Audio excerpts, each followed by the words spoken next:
About I grew up in a house with my mother, my sister, my grandmother, and 5 aunts. Oh, wow. Till I was like 16. Ubusanzwe amazina yiswe n'ababyeyi ni Jeffrey Chime Smith, gusa akaba yaramamaye ku izina rya Niyo.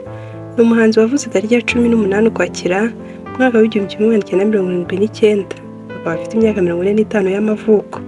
Yavukiye muri Leta Zunze Ubumwe za Amerika, Camden, Arkansas. Nyina yari umunyamerikakazi ariko ufite inkomoko muri Afurika, igihe se yari umunyamerika ufite inkomoko muri Afurika ndetse akagira n'ibisekuruza mu Bushinwa.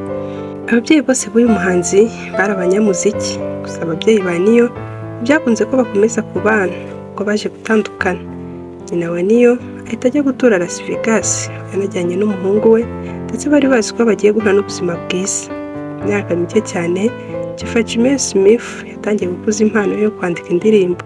Yaterwaga imbaraga na nyina wanamuhaga ku bumenyi yari afite, dore ko nawe yari yarigeze kuba umuhanzikazi. Umuhanzi Niyo akiri muto yaje kwinjira muri Las Vegas Academy rwo gukarishya ubwenge.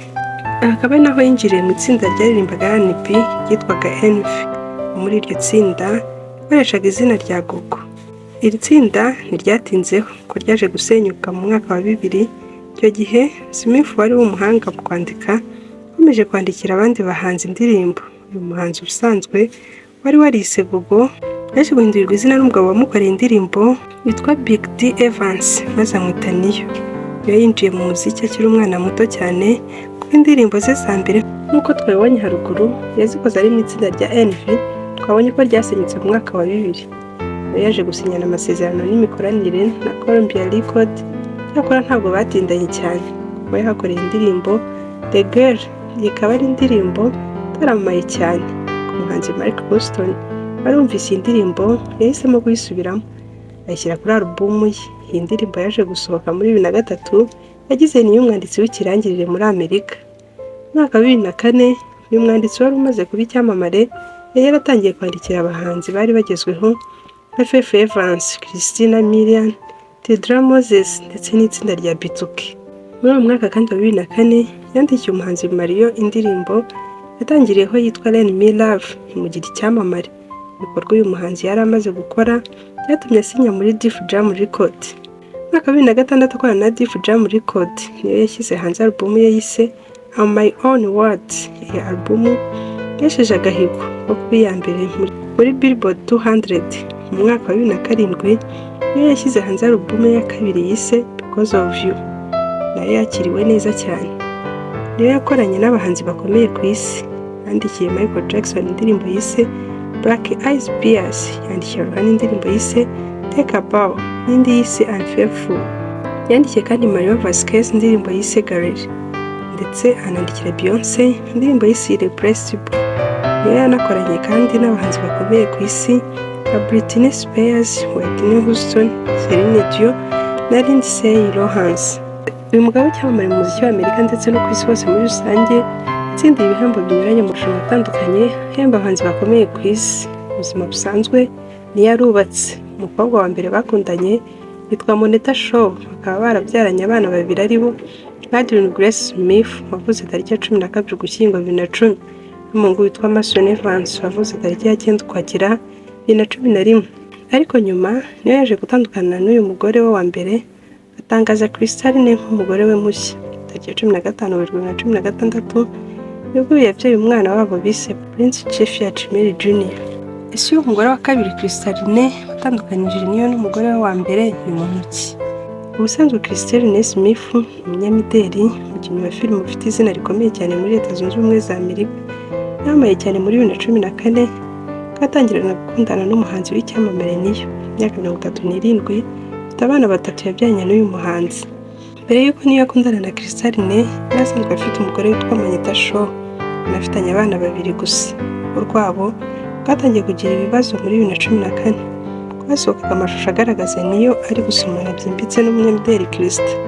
Nyuma y'aya mashusho kandi hakomeje gusakara amafoto y'aba bombi, bivugwa ko Niyo yaba akundana n'uyu mukobwa. Ntibyatinze Moneta Shaw na Niyo baba baratandukanye bimaze kumenyekana ko Christa atwite inda y'uyu muhanzi.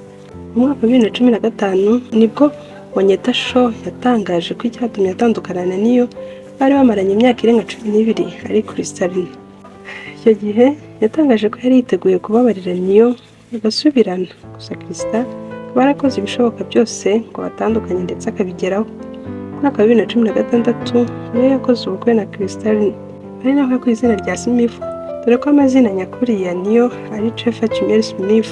Nubwo abo bombi bashakanye bakundana, urukundo rwabo rwagiye rurangwa no gutandukana kwa hato na hato, kugeza muri 2020 ubwo niyo yatangazaga ko agiye guhana gatanya n'umugore we. Mu mpera za 2020 umuhanzi yongeye gutangaza ko ibibazo yari afitanye n'umugore we byakemutse, kandi ko gatanya yabo bayisubitse. Mu mpera z'ukwezi kwa karindwi y'umwaka wa 2024 couple yongeye kuvugwa cyane biturutse ku itangazo Krista Smith yatangaje banyujije kuri Instagram ye, aho yavuze ko yicuza imyaka 8 amaranye na Niyo.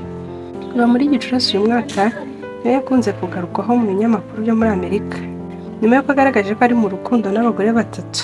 Amafoto yabo bose bishimye hamwe ikunze guca ibintu ku mbuga nkoranyambaga. Akarusho, aba bagore nabo bagaragaje ko guteretwa na Niyo icyarimwe nta kibazo babifiteho. Ibi niyo yabigarutseho mu kiganiro cyitwa Lemon Drop Podcast, aho yavuze ko ikintu cya monogamy cyangwa se gushaka umugore umwe atari ibintu bye, siko kuba yayoboka inzira ya polygamy cyangwa se kugira umugore urenze umwe aribyo byamuhaye ibyishimo. Uyu mugabo wibitseho ibikombe 3 bya Grammy Awards yagize ati, kuva na kera ntabwo gukunda umugore umwe byankundiraga. Kuko nakoraga ubukwe na Kristalina byasaga nkaho ndi kubaho mu kinyoma, ko nari mbizi ko nzajya muca inyuma. Yageze naho binsenyera ko nahoraga mu bandi bagore ku ruhande. Niyo yakomeje agira ati, mu by'ukuri ntabwo umugore umwe anyura, kuva nagaragaza ukuri kwanjye aho ndi kumwe n'abagore batatu icyarimwe nibyo byampaye ibyishimo. Yakomeje avuga ko kugendera ku mahame ya sosiyete yo kubana n'umugore umwe atari kubishobora. Yakomeje kandi agira abandi bagabo inama bameze nkawe, bavuye ngo babone n'umugore umwe bamuca inyuma bihoraho, babireka bagakunda umugore urenze umwe aho bumva bisanzuye. Yagize ati, niba monogamy kubangamira reka wisanzuye. Niyo warushinze na Kristalina muri 2016, bagana gatanya muri 2023, yemeye ko yahoraga amuca inyuma bigatuma babishwanira, kandi ngo ni nabyo byatumye batandukana. Uyu munyamideli Krista Smith atunze agatubutse, aho umutungo ubarirwa muri miliyoni 3 z'amadolari. Aya mafaranga akaba yakora mu bikorwa byo kwamamaza imideli, kugaragara muri filime zitandukanye ndetse no mu mashusho y'indirimbo. Krista Smith kandi akaba ari umutetsi kabuhariwe wanabyigiye, ko mbere y'uko aba umunyamideli yakoraga akazi ko guteka muri hoteli, kugeza muri 2012 yinjiye mu kumurika imideli, aho kugeza ubu anabikora binyujije kuri channel ye yitwa Crystal Creation. Krista Smith avuga ko mu mubano we na Niyo uretse kuba yarungukiyemo ubwamamare, yanabukuyemo umugisha w'abana 3, abahungu 2 n'umukobwa umwe. Uyu muhanzi Niyo yavuze ko indirimbo ze ziri mu bimufasha gutera akabariro, aho yatangaje ko yishimira kumva indirimbo ze arimo gutera akabariro, ndetse anavuga ko uhoze ari umugore we Kristalina afite urutonde rw'indirimbo ze yatoranyije by'umwihariko zigenda gake, ku buryo iyo bagiye muri iki gikorwa itatangira kuzicuranga. Niyo kandi yavuze ko imwe mu ndirimbo ze yakunzwe cyane, Miss Independent, yakunzwe n'abatari bake ku isi, umugore batayikunda iyo bari gutera akabariro, ahubwo ngo iyo akunda kurusha izindi ni iyitwa Mila, nayo iri mu zigenda gake.